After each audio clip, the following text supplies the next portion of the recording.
빅데이터인데 사실 클라우드와 빅데이터를 강의 주제로 해보고 싶다고 했을 때 제목에 클라우드 물음표 빅데이터 느낌 좀 쌓여가지고 가라지표를 보냈길래 꿈보다 해몽이라고 제목을 너무 멋있게 붙인 것 같아서 빅데이터는 뭔가를 이렇게 마침표를 느낌표를 찍고 싶은데 빅데이터와 클라우드는 여러 가지 면에서 중복되는 기술도 있고 최근에 뭐 핫토픽이기도 하고 장점들이 비슷한데 빅데이터가 반드시 클라우드를 필요는 없거든요.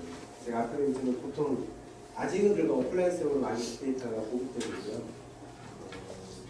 그런데 현재까지 클라우드에 올릴 수 있는 기술이나 이런 면에서 조금 한계가 있는 것 같고요. 뒤에 부분에서 조금 더 설명하겠습니다. 그럼 빅데이터가 뭐냐?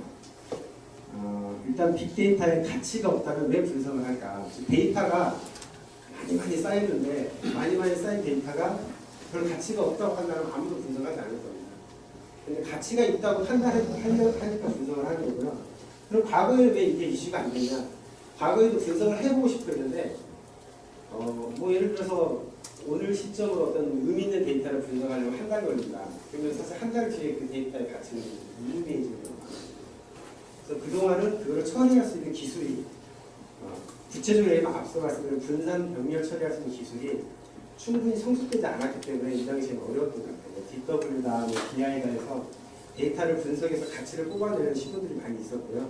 나름 소기의 목적은 있었지만 지금보다는 조금 약간 상대적으로 떨어진 모습이 아닌가 싶습니다. 그래서 뭐 어디 가서 내가 빅데이터 좀 알아라고 하면 이 정도 키워드? 야 볼륨이 무지 커 내용이 아니라 이거 무지 다양해. 형태가 정해진 정형도 있고 비정형도 있어. 보통은 정형인 경우가 많긴 한데 사실은 뭐 SNS 있는 데이터처럼 완전 비정형도 있고요. 그 다음에 정형에 가까운 비정형도 있고 뭐 조금씩 형태가 다양하기 때문에 버라이어티하다라고 제가 표현했고요. 그 다음에 속도입니다. 이 속도에 있어서는 뭐 시스템에 따라서 그 양이 실시간에 가깝냐 리얼타임으로 처리해야 되는지 아니면 모아서 배치성으로 처리해도 크게 무리가 없는지는 그 시스템에 따라 다를 것 같고요. 의외로 빅데이터라고 하는데 실제로 가보면 어떤 전문가들이 봤을 때 빅데이터가 아닌 경우도 많아요. 그냥 상대적으로 스몰 데이터이거든요. 상대적으로. 근데 사람들은 그걸 빅데이터라고 믿고 있고 거기에는 이제 뒤에 나오는 분석이라든지 어떤 시각화라는 것과 연관이 돼 있어서 같이 묶였기 때문에 그런 거가 아닌가 싶습니다. 참고적으로 추가적으로는 저는 이거 밸류가 제일 중요하다고 보고 있고요. 당연히 이런 복잡한 뭐 용량도 크고 형태도 다양하고 속도가 빠르다 보니 복잡도가 올라간다라고 생각하고 있습니다. 그래서 빅데이터는 3V라는 표현을 쓰거든요. 3V로 빅데이터에서 이 세 개가 가장 큰 어떤 삼각축이라고 볼 수 있습니다. 그래서 볼륨 측면에서 보면 빅데이터 특징을 볼륨 측면에서 보면 이 대량의 데이터를 수집해서 어떻게 구조적 체계적으로 저장하고 관리할 거냐 이게 이슈가 되거든요. 특히나 뭐 SNS라든지 언론, 기사 이런 검색들을 통해 얻어지는 데이터를 어떻게 저장하고 어떻게 분석할 거냐. 여기 예로서 뭐 다양한 시스템 로그나 웹 로그. 솔직히 제가 문학교 있는 회사에서 시스템 로그를 많이 다루고 있어요. 구체적으로 말씀드리면 이동통신회사인데 현존하는 아마 데이터 중에 이동통신회사에서 뿜어내는 뭐 가공 데이터나 이런 시스템 로그들은 굉장히 방대합니다.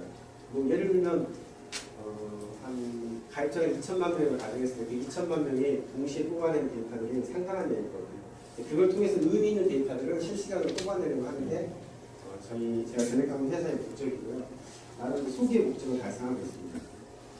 네, 버라이어티 측면은 다양한 정형, 비정형 데이터에 대한 어떤 복합적 보급 분석을 위한 시스템 인프라가 필요하다. 그래서 복합적 보급 분석이라 하면 통계적 기법이든 여러 가지 다양한 분석 기법을 통해서 이거를 분석해내고 그 의미 있는 데이터로 표현하는 거고 그 뒤에 나오는 시각화로 관련이죠. 뭐 속도에는 금방 넘어갈까요? 이와 같은 어떤 디시전 메이커들에게 어떤 자동화된 체계로 데이터 분석 후 인사이트를 제공해주자라는 게 빅데이터의 가장 큰 어떤 목적이랄까요? 그렇게 생각하고요. 그걸 가능하게 위한 어떤 방법으로서 이거는 시각화, 비주얼리제이션이 굉장히 중요합니다. 최근에는 뒤에 조금 화면이 나올 텐데 어떤 예산안을 갖다 수립할 때도 다양한 각도에서 그 예산안을 바라볼 수 있게끔 차트들을 제공하거든요. 그런 차트들이 이런 비주얼리제이션 측면에서 중요한 데이터라고 방법으로 제공하고 있습니다. 빅데이터 응용 분야는 유무선 통신망 관리, 그다음에 전력 데이터, 스마트 그리드라고 하는 전력 데이터, 이 통신 쪽 외에 이 전력 쪽이 빅데이터의 어떤 대상 시스템으로 좀 많이 각광을 받고 있고요. 당연히 앞으로는 이제 IoT는 아직은 좀 초기 단계라고 생각이 드는데 IoT 분야에서 일하시는 분들은 아마 이제 빅데이터를 접하거나 그걸 분석할 필요를 많이 느낄 거라고 생각을 하고 있습니다. 그리고 이제 SNS 같은 데 나온 데이터는 그럼 완전 비정형 데이터인데 최근에 뭐 거의 SNS에 사용자가 남긴 텍스트를 분석을 해서 선거나 캠페인에 좀 활용을 해보자라는 움직임이 있고 나름 소기의 목적을 달성했다는 그런 자료들이 있긴 한데요. 제가 재직하는 회사는 사실 SNS 쪽보다는 요 상위 윗부분, IoT까지 포함하는 상위 부분에 대해서 좀 더 경험도 많고 의미 있는 성과를 보이고 있습니다. 분석 방법에는 크게 보면 어나멀리 됐을 이상징후고요. 이상징후의 원인을 분석하는 근본 원인을 분석하는 루트코즈 어널리시스, 상관성 분석, 그다음에 시계열 예측 이런 기법들이 있고요. 아주 근간에는 수학이나 통계적인 기법들이 사용이 되고 있습니다. 한때 수학과 나오면 다 불러 각 좋다 그런 말이 있었는데 요즘은 안 그런 것 같아요. 수학이나 통계 하시는 분들이 우리는 이런 빅데이터나 이런 쪽에서 많이 니즈가 있기 때문에 최근에는 좀 상대적으로 각광을 받지 않나 이런 생각을 하거든요. 혹시 자녀들 중에 수학 열심히 해서 수학과 간다고 말리지 마시고 강연을 해주시면 될 것 같습니다. 이게 그 2013년 오바마 행정부의 예산 제안인데 제가 컴퓨터를 쓸 수 있으면 좋을 것 같은데 이게 모션 차트거든요. 여기 보시면 요거 4개 누르는 버튼이 있어요. 이 버튼을 누를 때마다 이 차트가 다이내믹하게 바뀌거든요. 그러니까 바라보는 뷰나 관점에 따라서 이걸 번역해서 보여주거든요. 그래서 이름이 모션 차트고요.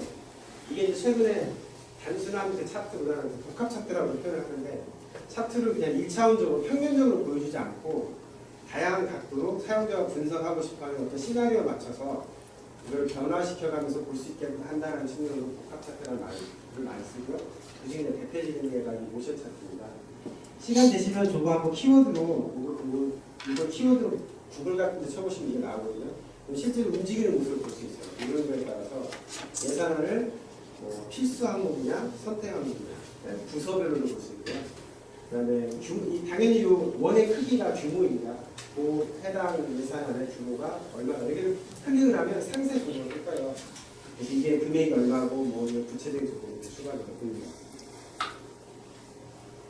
이거는 이제 예를 든 거고요. 무선통신망에서 일반적으로 동시 접속사하고 데이터 사용량을 비례하는 겁니다. 근데 어느 시점에 지금 상관관계를 쭉 표현하는 상관도 분석인데 특정 시점에 0 밑으로 떨어졌어요. 일반적으로는 정비례 관계이기 때문에 항상 양의 값으로 나오는데 갑자기 음의 값이 됐어. 그 내용을 상세하게 분석을 해보니까 일부 사용자가 자원을 독점하고 있다는 걸 알 수 있습니다. 그러니까 사용자가 늘면 데이터 사용량이 늘어야 되는데 데이터 사용량이 엄청 급증했는데 사용자는 생각보다 많이 늘지 않았다는 거예요. 즉 적은 수의 사용자가 무슨 이유로든지 많은 데이터 리소스를 쓰고 있기 때문에 이걸 이제 상대적으로 분석을 해보면 흔한 말로 무슨 이슈가 있어서 카카오톡을 많이 쓴다든지 이런 걸 자세히 알 수 있습니다. 이런 걸 분석하기 위한 기술은 딥 패킷 인스펙션이라고 해서 패킷 깊이까지 까볼 수 있는 그런 기술도 지금 발전되어 있습니다. 그리고 이제 빅데이터가 또 인기를 끈 이유 중에 하나가 오픈소스 하둡 같은 흔히 말하는 오픈소스는 공개 소프트인데 쉽게 생각 어떤 분은 무료라고 생각을 하고 있어요. 근데 엄밀하게 말하면 무료라기보다는 공개된 소프트를 내가 썼기 때문에 나도 공개를 해야 된다는 의미가 있습니다. 물론 이제 아파치 같은 하드는 아파치 같은 경우는 갖다 쓰고 공개하지 않아도 되는 장점이 있긴 한데 흔히 말하는 오픈소스의 원래 의도는 내가 무료로 갖다 쓴 것처럼 너도 공개를 해라. 그 말을 나를 바꾸면 중소기업에서 이 상용 소프트웨어 개발할 때 오픈소스가 쉽게 접근할 수 있고 무료라고 해서 막 가져다 쓰시면 나중에 딱 팔려고 할 때 나도 공개를 해야 돼요. 즉 상용 소프트웨어에서 가치를 상실할 수 있는 가능성이 있기 때문에 반드시 그거를 점검을 하고 그러니까 내가 공개되는 의무가 있는 소프트웨어는 부득이 어쩔 수 없이 직접 개발을 하시거나 다른 방법, 다른 소프트웨어를 구매를 해서 처리해야 되는 그런 일이 있을 수 있습니다. 자, 생명력을 불어넣어주는 기술인데요. 크게 보면 첫 번째가 이 파일 시스템이에요. 하도 분산 파일 시스템이고요. 그 다음 게 하드웨어 어떻게 보면 기능적인 핵심 웹리소스라는 분산 처리 시스템입니다. 여러 개의 박스가 이렇게 여러 개의 네모 상자가 있는데 이게 쉽게 말하면 이제 컴퓨터 노드라고 생각하시면 돼요. 데이터를 쭉 저장을 해서 웹리소스라는 이 절차 처리 기능을 통해서 처리를 한 거고요. 쉽게 말하면 이게 여러 군데 나눠져 있다고 해서 병렬 처리예요. 요 각각의 조그만 내부 박스들은 아까 말한 집에 있는 PC랑 비슷한 그런 범용 컴퓨터고요. 이게 가능한 이유는 다음 주에 설명드리겠습니다. 심플하게 얘기하면 기상청 데이터를 예를 가지고 매해 이제 1949년도는 111도 아마 이제 미국식으로 80도예요. 1950년에 22도가 최대 온도였다라는 것을 뽑아내는 그런 빅데이터 처리 시스템인데 맨 처음에 기상청에서는 이런 막 엄청나게 쫙 숫자로만 나열된 정보를 줘요. 그러면 그거를 매핑을 하거든요. 그 파일에 0번째 라인에 이런 정보, 106번째 라인에 이런 정보가 있다라는 것을 틀을 파악을 한 다음에 각 연도별 50년에 0도, 50년에 22도, 50년에 마이너스 10도 이런 식으로 매핑 과정인데 추출을 해야 됩니다. 각 연도별. 그러니까 어느 해에 몇 도인지를 그 데이터 속에서 찾아내가지고 이게 맵 과정이고 쫙 찾아낸 다음에 여기서 이제 셔플이라고 표현했는데 일종의 소팅 과정이죠. 각 연도별로 기호를 쫙 나열을 해요. 이 경우는 이제 111도하고 78도가 여기 들어있고요. 1950년은 0도, 22도, 마이너스 11도가 들어있습니다. 그리고 이 리두스라는 과정은 이제 영어 표현을 그냥 축약하는 과정인데 1949년에 제일 높은 온도는 111도, 1950년대 제일 높은 온도는 22도를 뽑아내는 거예요. 이게 리두싱 과정을 통해서 아웃이 나오는데 어떻게 보면 아주 단순한 이 웹 리두스 과정을 통해서 빅데이터 처리가 가능합니다. 왜냐하면 우리가 빅데이터로 다루는 데이터들이 평균 내거나 뭐 맥스값 구하거나 뭐 최소값 구하거나 의외로 단순한 조작이에요. 근데 그 단순한 조작이 양이 엄청 많기 때문에 수많은 컴퓨터에 나눠주고 나눈 내용들을 다시 취합하는 과정이 그게 분산 병렬 처리 기술의 핵심입니다. 그러니까 기분이 좋은 슈퍼컴퓨터로 아무리 빨리 돌려봐야 사실 이런 일에는 적합하지 않아요. 슈퍼컴퓨터는 정말 고난이도의 영상을 처리하는 데 적합하고 우리가 보통 일상생활에서 접하는 빅데이터는 사실은 범용 컴퓨터로 많은 시키면 되는 거예요. 마치 이런 거죠. 뭐 한 명이 할 일을 10명이 나눠서 하고 10명이 할 일을 20명이 나눠서 하는데 그 사람들의 각각의 평균적인 능력은 크게 높지 않아요. 박사급 10명이 필요한 게 아니고 그냥 대졸 출신 정도는 된다라는 그런 뜻입니다. 이거 이제 실제로 어플라이스의 빅데이터 분리적으로 볼 수 있는 그런 모습이고요. 대략 이 지금 레일이 3개가 있고요. 그 중에 제가 하나를 이렇게 떼왔거든요. 보시면 스위치 2개 이중화되어 있고요. 마스터 노드 2개 이중화되어 있고요. 나머지는 데이터 노드라고 해서 실제로 데이터가 저장되는 노드입니다. 중간에 뭐 KVM 스위치나 이런 거는 이제 인터페이스를 하는 거고요. 파워는 당연히 이중화되고요. 그리고 이제 이 마스터 노드 2개 중에 하나가 죽어도 나머지 하나가 충분히 역할을 대신할 수 있고요. 데이터 노드에는 아까 그 하드 화면에서 보시는 조그만 박스들, 네모들이 이 데이터 노드에 해당합니다. 이렇게 데이터들이 막 지금 분산돼서 들어가 있을 거고요. 분산돼서 들어가 있는 거를 마스터 노드에서는 메타데이터를 가지고 그걸 잘 관리해주는 그런 기능을 합니다.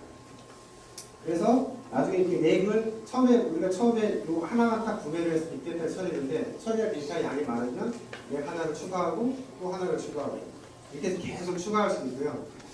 참고적으로 저희 회사에서는 최대 10개의 렉까지 추가를 할 수 있어요. 그래서 이거를 이제 스케일 아웃 기능이라고 하거든요. 그러니까 하나의 컴퓨터의 기능을 뭐 고속, 고용량으로 올리는 거를 스케일 업이라고 할 수 있거든요. 그걸 말 그대로 우리 자체 성능을 높이겠다는 거고 이거는 그냥 비슷비슷한 같은 성능의 그러니까 사실 거의 똑같은 컴퓨터를 옆으로 계속 수평적으로 확장해서 처리하는 게 비교될 수 있습니다.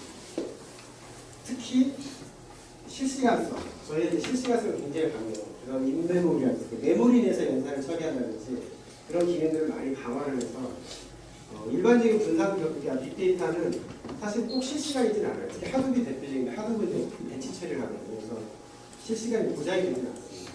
근데 또 최근 하드가 실시간성이 중요해지면서 실시간을 보장하는 여러 가지 기술이 대표적인 인메모리 DB가 이런 것들이 현재 많이 이렇게 연구가 되고 있습니다.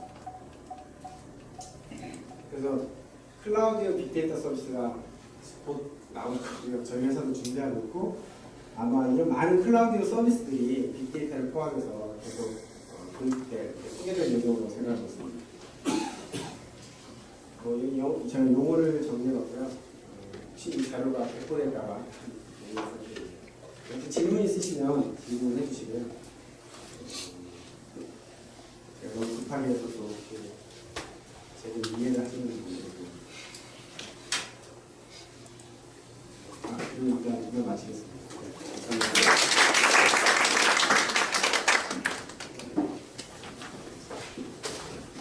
네, 요즘에 그 알파고 때문에 굉장히 핫한 분야인데 어떤 뭐 클라우드라든지 이런 내용들 아주 제가 봤던 강의 중에 가장 잘 전달해 주신 것 같아서 감사 말씀드리고요. 우리 박수 한 번만 더 부탁드릴게요. 약간 좀 생소한 분야라서 질문을 제가 하려고 했으나 저도 하기 좀 어려웠습니다. 이어서 우리가 요즘 관심을 많이 갖고 있는 창조경제혁신센터라는 곳이 있는데 어떻게 이용을 해야 되고 또 어떤 활용 방법이 있는지 이런 거에 대해서 좀 저도 궁금한 게 많거든요. 그래서 영상을 한번 잠깐 틀어주시겠습니까? 간단하게 영상을 한번 보고 모시도록 하겠습니다.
네, 여러분을 보려고 멀리 부산에서 직접 오셨습니다.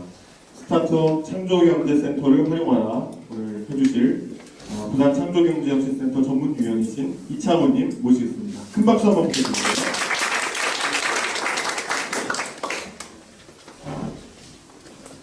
네, 반갑습니다. 부산창조경제혁신센터 6개월 챌린지 플랫폼 사업을 맡고 있는 이창호입니다.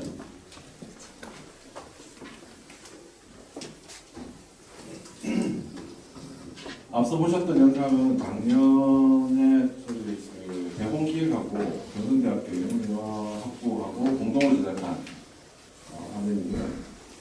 그 부산 창조경제혁신센터는 작년 3월에 개소가 됐습니다. 전국 센터가 다 거의 유사한 형태로 지금 개소가 됐고, 총 전국에 18개 센터가 있습니다.